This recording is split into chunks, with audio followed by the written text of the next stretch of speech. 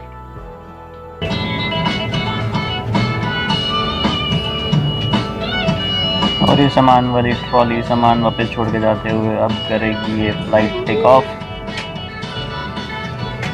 Pull it towards you, place it over your nose and mouth, adjust the elastic bands and breathe normally. Remember, secure your own mask before assisting others.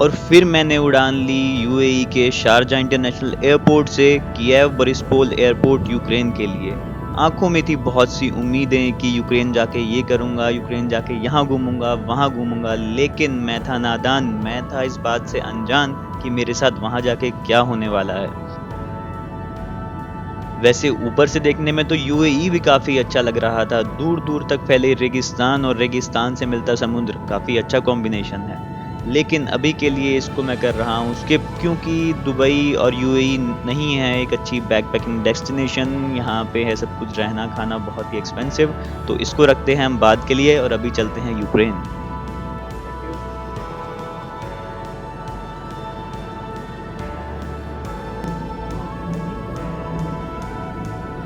ये भी तो एक सपना ही था। बादलों के समुद्र से होता हुआ मैं पहुंचा कीव बोरिस्पोल इंटरनेशनल एयरपोर्ट, जो कि खुद ही एक बर्फ की चादर में लिपटा हुआ था।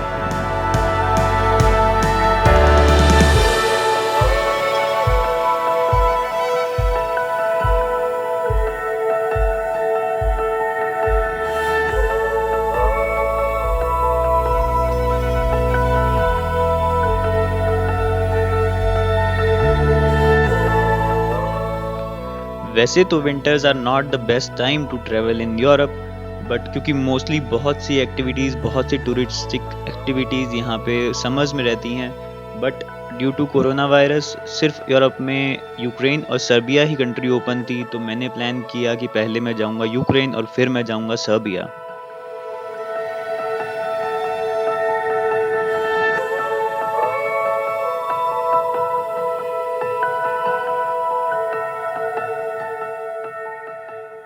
यहाँ लैंड करते हुए दिल की धड़कनें बहुत ही तेज़ हो गई थी, क्योंकि इसके बाद मुझे जाना था यूक्रेन इमिग्रेशन के पास अपनी इमिग्रेशन सर्विसेज क्लियर कराने।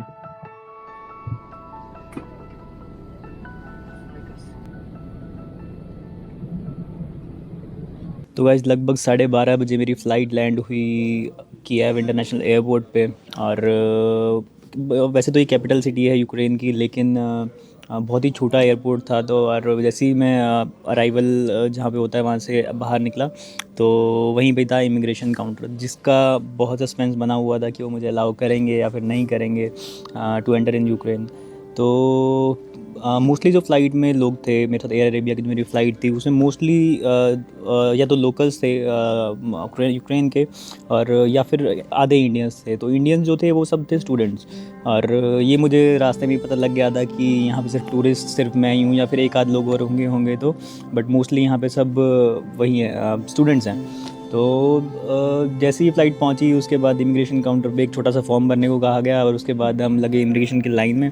लेकिन जो लोग यूक्रेन फर्स्ट टाइम आ रहे थे या फिर जो नॉन स्टूडेंट थे, तो उनको रखा गया अलग काउंटर पे, अलग कैटेगरी में, मतलब उनको बांट दिया गया, अलग रखा गया। और जो स्टूडेंट्स लोग थे उनको तो माइनर्स ही उनका चेक किया, रेजिडेंस कार्ड वगैरह, और उनको इमिग्रेशन पास कर दिया। तो वो लोग तो हो गए यूक्रेन एंटर। और मैं और साथ में कुछ लोग और थे, 3-4 लोग और थे इंडियन, जिनको रोका गया ज़्यादा डॉक्यूमेंट चेकअप के लिए। तो फिर हमारे से डॉक्यूमेंट्स मांगे गए काफ़ी कुछ, travel insurance, hotel booking, hotel voucher, travel voucher, और मतलब जो भी कुछ डॉक्यूमेंट हमारे पास थे, बैंक स्टेटमेंट वगैरह, वो सब मांगे गए। और एक छोटा सा इंटरव्यू हुआ, और 10-10 मिनट का इंटरव्यू था। सबको बारी बारी करके बुला रहे थे और एक रूम में, और बॉर्डर पुलिस वहाँ पे कुछ क्वेश्चन पूछ रही थी कि हाँ क्यों आए हो, पैसे कितने हैं, वहाँ इंडिया में क्या काम करते हो, ऐसा कुछ। तो 10 मिनट के इस क्वेश्चन आंसर के सेशन के बाद उन्होंने बोला कि आप बाहर जाओ और वेट करो, और हम आपका वेरिफिकेशन करेंगे, और कुछ और ज़रूरत होती है तो हम आपको वापस बुलाएंगे। तो उस टाइम पे तो मैं काफ़ी श्योर था कि चलो ठीक है, क्योंकि मेरा इंटरव्यू बहुत अच्छा गया था, इंग्लिश में बात की अच्छे से, और जो भी कुछ उन्होंने पूछा उनका मैंने बहुत अच्छे से आंसर किया, और मेरे पास पेपर वर्क भी काफ़ी सही था। सो आई वॉज प्रीटी श्योर कि हाँ मेरा एंट्री हो जाएगी। तो वहाँ वेट करते करते मुझे लगभग शाम के 5-5:30 बज गए थे, और शायद ज़्यादा ही हो गया था, 6-5 घंटे तो एटलीस्ट मैंने वेट किया ही था। और उसके बाद धीरे धीरे करके सबको एक एक करके भेजा गया, और सब लोग निकल गए। मैं बचा था, और ईरान के 2 लोग थे, और बाकी 3-4 और इंडियंस बैठे हुए थे।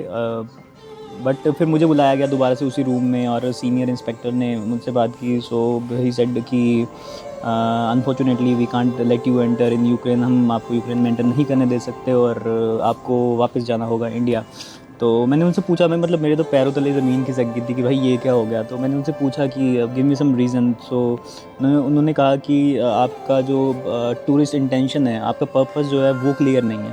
सो I said I have all the hotel bookings मेरे पास है, मेरे पास ई वीज़ा है, और I have all the things you need. But then they said कि नहीं, आपकी होटल बुकिंग कैंसिल हो चुकी है, and you don't have a tourist voucher.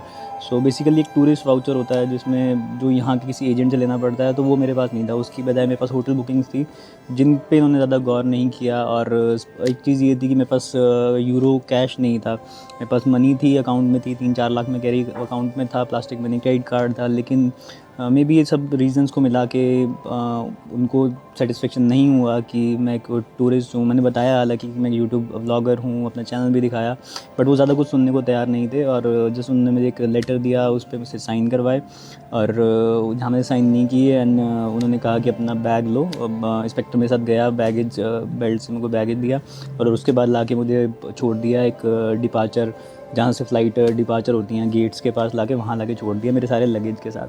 ज़्यादा कुछ सुनने को तैयार नहीं थे कि मैं अपनी एक्सप्लेनेशन दूँ कि भाई मुझे ये है वो है। बस उन्होंने अपना डिसीज़न लिया, और देन डिसाइड कि ये फाइनल डिसीज़न है, इससे ज़्यादा हम कुछ नहीं कर सकते। अरे आपको किसी भी हाल में आप यूक्रेन नहीं आ सकते, अब आपको एग्ज़िट करना है।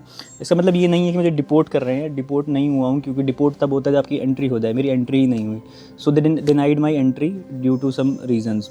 सो वही था। तो उसके बाद अब मुझे लाके छोड़ा गया है एक जगह पे, ये है सिटिंग, वही गेट्स के पास का एरिया, आपको दिखाता हूँ।